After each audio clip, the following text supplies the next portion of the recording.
Sampean kan jurusan PGSD. Kalau PGSD itu beda sama di SLB ya. Iya, beda. Nomor satu, masalah dari pendaftaran siswa ya. Kalau dari SD yang berkualitas itu masuk umur 7 misalnya ya. Itu pun dites. Tesnya bisa baca apa enggak? Dari TK mana? Kalau kita di SLB pendaftarannya bisa awal tahun, jadi bisa kapan saja. Kenapa? Menurut kebutuhan siswa itu. Jadi kita tidak menekan di saat anak itu mau dimasukkan ke SLB, itu di asesmen dulu. Anak ini bisa apa? Bagaimana bisa ngopol sendiri ke kamar mandi, bisa makan sendiri, bisa ngomong dan sebagainya. Ini anak sampai enggak tahu apa anak ini duduk di sini ini. Itu mengalami kelumpuhan tulang, tidak bisa jalan, tidak bisa bicara, ya. Tetapi kita itu layanan kita harus ditampung, iya kan? Kalau di SD kan tidak mungkin, walaupun bahasanya inklusi. Bahasa inklusi itu hanya bahasa kiasan. Kalau saya pernah menanyakan ke sekolah, inklusi diterima, tapi akhirnya anak yang inklusi itu kayak dibedakan. Kenapa? Gurunya nggak mau susah, ya kan? Kalau di sini enggak, semua ada tunanetra, tunarungu, tunagrafita, tunadaksa, ya, tunaganda ada. Jadi itu bedanya, karena kita sebenarnya kita itu swasta itu membayar, tetapi untuk di SLB Yasmin itu tidak dipungut biaya gitu loh. Yang penting orang tuanya itu sabar mengantarkan anaknya, monggo silakan bersekolah di sini. Sama Mas, kalau kurikulumnya sama. Jadi ada kurikulumnya, ada rapotnya, ujiannya ada. Cuman kemampuannya anak itu sampai di mana. Jadi kalau di sekolah SLB itu tidak ada anak bodoh gitu, tidak ada. Jadi memang kemampuannya segitu. Jadi takarannya segitu. Kita tidak boleh memaksa. Kita mencari anak itu apa yang dia mampu. Jadi dia dimasukkan ke SLB itu kayak anak liar. Jadi susah. Jadi guru-gurunya itu bertugas kayak pawang ya, seperti wawang. Jadi anak itu bisa diem gimana. Kalau anak tidak bisa duduk, tidak bisa diajarin. Jadi bermain dulu. Jadi dibiarkan dulu, diawasi mau kemana anak ini. Kalau dia susah, ya menunggu sampai dia mau duduk. Kan ada yang hiperaktif, nah, kayak tadi yang satunya itu hiperaktif sudah sulit. Tapi kita sebagai guru tidak ngomong ke orang tuanya, wah sulit, tidak bisa masuk sini, tidak boleh. Itu layanan kita di SLB, ya, sesuai dengan kemampuan yang dimiliki oleh anak-anak berkebutuhan khusus, gitu. Jadi kalau sampean besok sudah terjun ke masyarakat, sampean lihat anak-anak itu, oh ini hiperaktif. Berarti anak-anak ini bukan di sini sekolahannya, iya kan? Di SLB. Gitu. Kadang-kadang begitu. Jadi guru itu mengantarkan muridnya ke sini. Kalau orang tuanya mau sekolah di sini, kadang-kadang orang tua itu tidak mau sekolah di SLB. Anak saya itu bukan anak SLB kan itu. Tapi di segi lain kan ada kurangan, ya. Tapi tidak menutup kemungkinan anak itu punya kelebihan juga. Ini banyak trofi-trofi ini kelebihan dari murid-murid kita.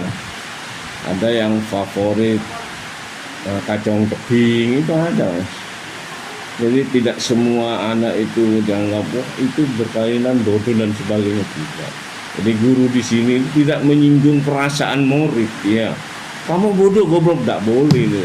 Emang kemampuan dari Allah diberi sebegitu itu, ya itu. Iya, kayak seperti anak ini tidak bisa, ini tidak bisa jalan, tidak bisa duduk. tidak mau makan kalau tidak disuapin. Ini guru di sini ini juga mengatakan apa ya, sangonya itu nanti disuapin, kasihan kan kalau dia ngomongnya maem kan tak makan itu. Jadi di SLB itu ada yang mampu rawat, mampu latih, mendidik. Di saat mendidik itu anak sudah bisa duduk, mau nulis, mau apa, tetapi prosesnya lama, iya lama. Nah, untuk kegiatan administrasi dan sebagainya yang sampean perlukan, ya sampean observasi di sini ada ruang mana kelas, seni musik ada. Jadi yang besar-besar ini kendalanya hujan soalnya. Ini enggak selalu hadir gitu ya. Ya. Jadi seperti itu. Lanjut ya Pak, pertanyaan. Bagaimana cara melihat bakat dari seorang anak yang ABK itu Pak? Bakatnya itu jadi bakat yang ada di dalam siswa itu kita melihat, misalnya kayak tunanetra, ada yang pintar nyanyi, ada yang hafiz Quran, ada bisa baca Quran, bisa anak ini bisa.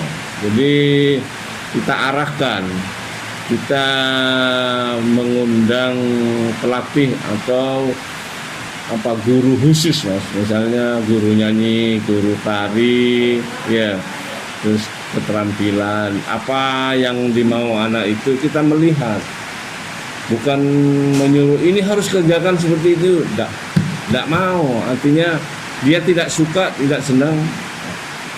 Nah, bakat dan minatnya anak itu akan tumbuh dengan sendirinya. Iya, kita ikuti, kita pupuk gitu loh.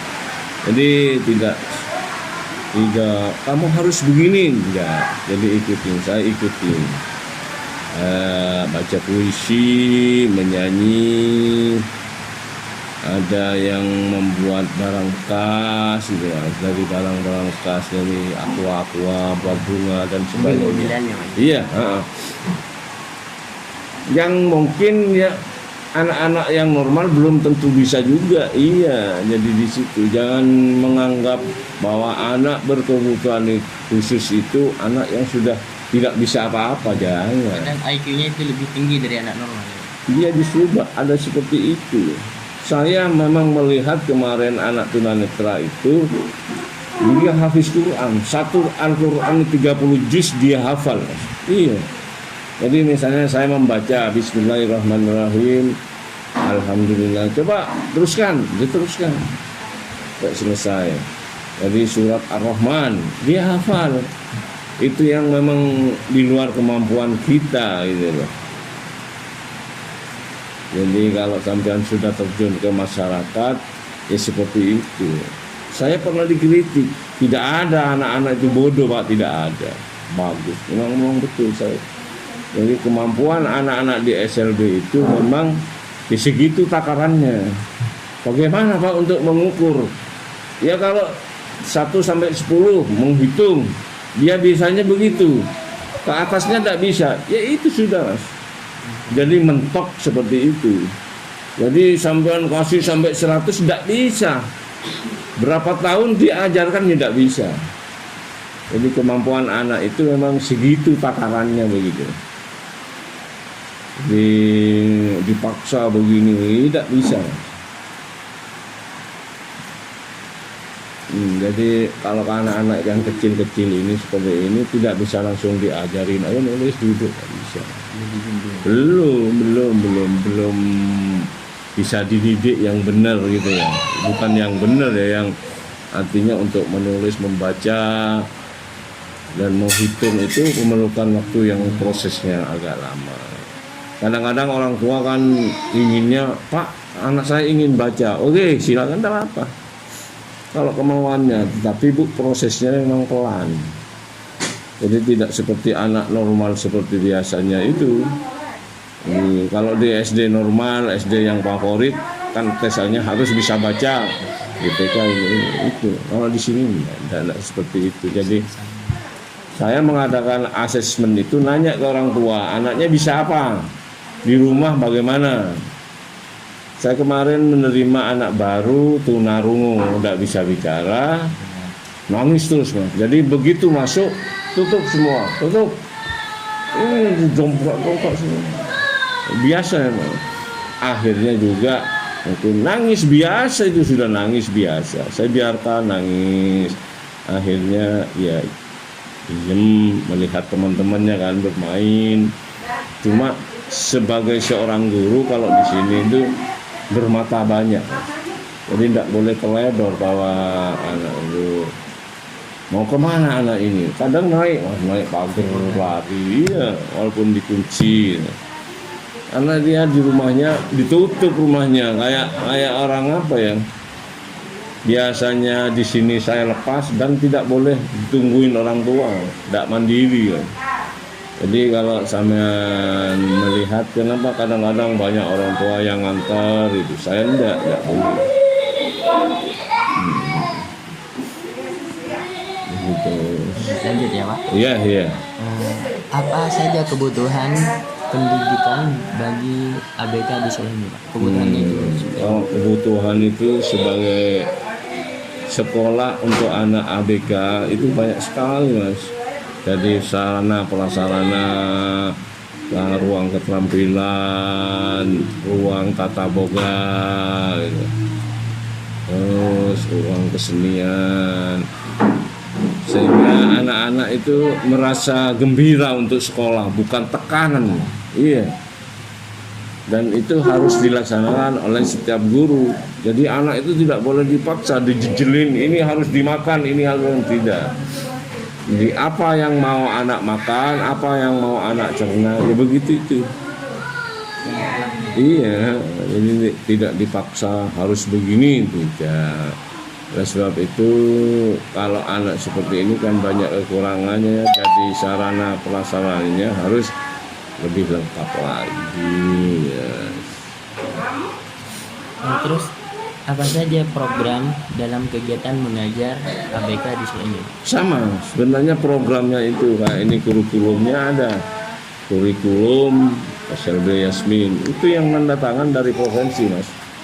Jadi setiap tahun itu ini provinsi, jadi kepala sekolahnya, ini komitinya, ini dibawa ke provinsi. Jadi setiap tahun ajaran harus menyetorkan ini yang mengetahui ini. Jadi kalau kurikulumnya memang ada, sudah sama dengan SD, cuma kita dimodifikasi. Jadi murid itu diajarin secara individu klasikal. Jadi di kelas apa kan kemampuannya beda-beda Mas ya. Jadi guru itu dari satu bangku nanti pindah lagi. Ya agak susah.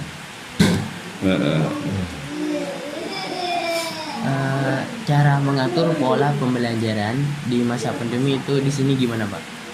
Kalau masa pandemi yang kemarin kan lebih berat ya. Kita juga ada daring Mas.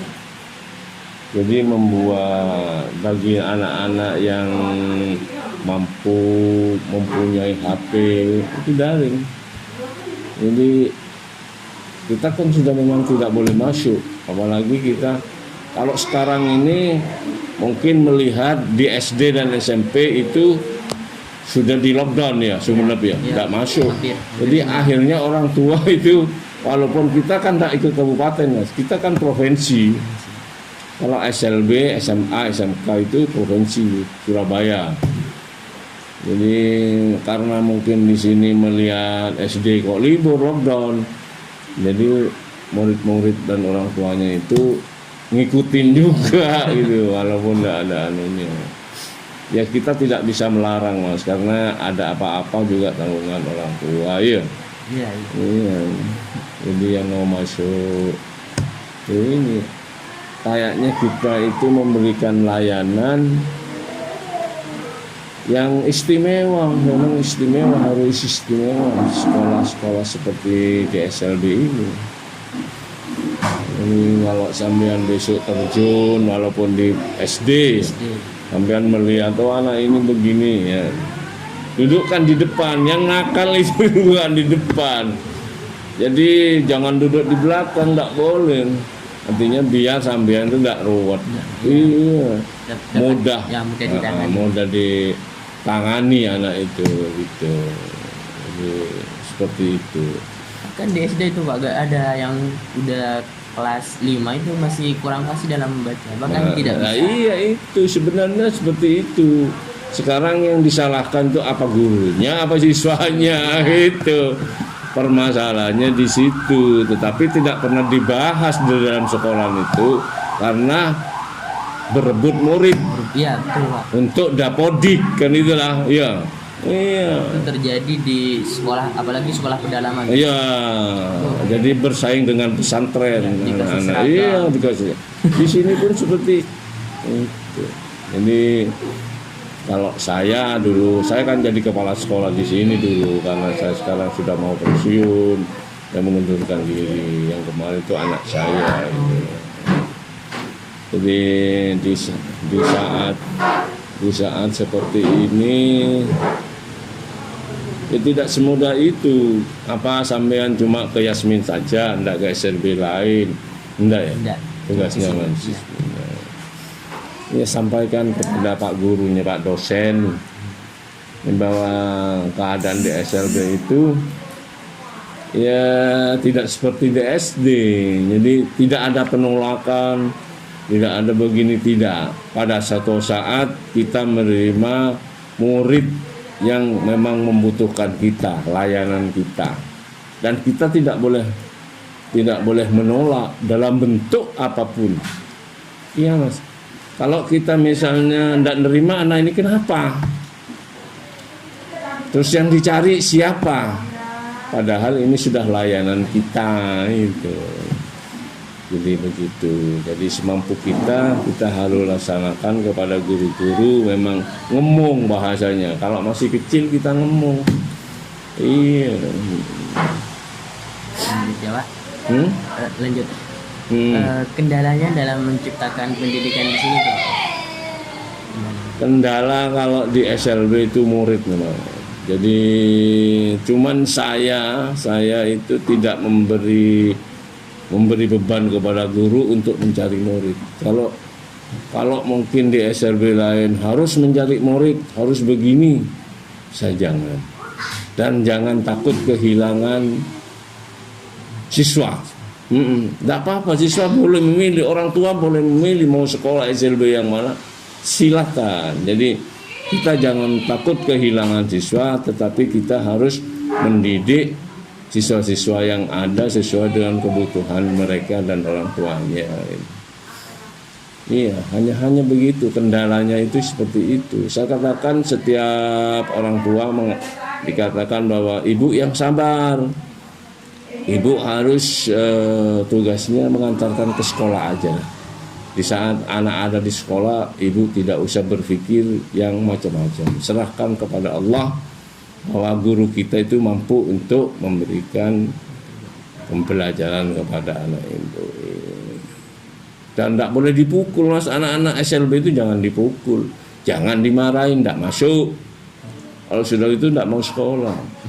Iya benar. Kenapa? Kenapa Pak harus tidak dimarahin, tidak dipukul? Ya memang kemampuannya segitu. Kita yang ngalah, yang normal yang ngalah untuk dibawa kemana sehingga anak itu bisa diem. Jadi walaupun seperti anak itu naik itu naik di buku itu, ya hanya turun aja, ambil buku turun tidak. Tapi tidak lari Mas, kalau baru masuk hilang. Ini apalagi saya itu dekat sungai ya, resikonya tinggi. Ya begitu itu. Jadi anak merasa nyaman bersekolah, orang tuanya merasa tenang. Cuma itu aja.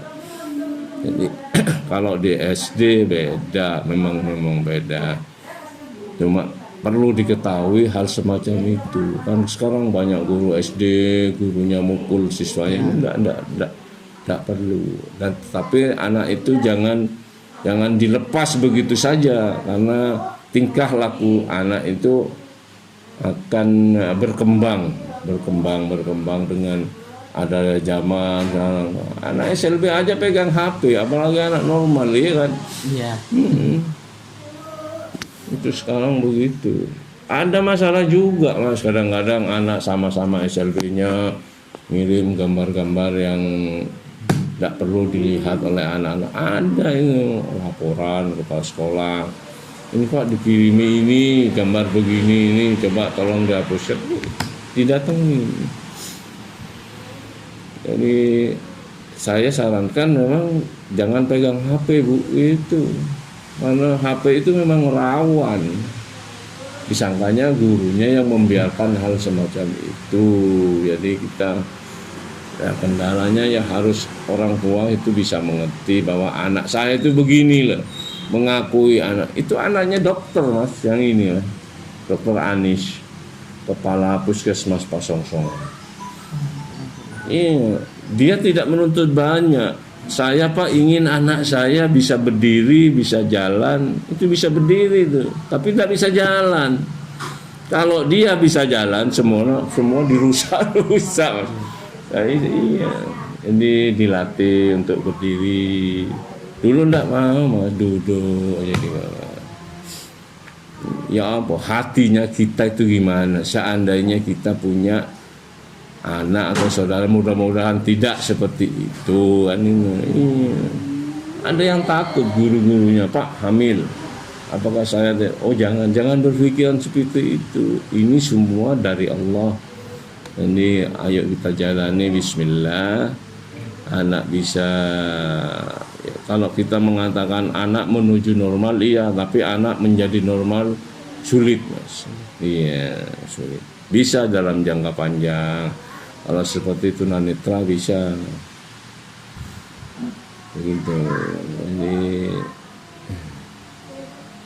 tak apa-apa kalau sampean nanti mau video ambil gambar, mau video sama anak-anak yang ada, apa dibantu sama guru-gurunya. Sampean kan jurusan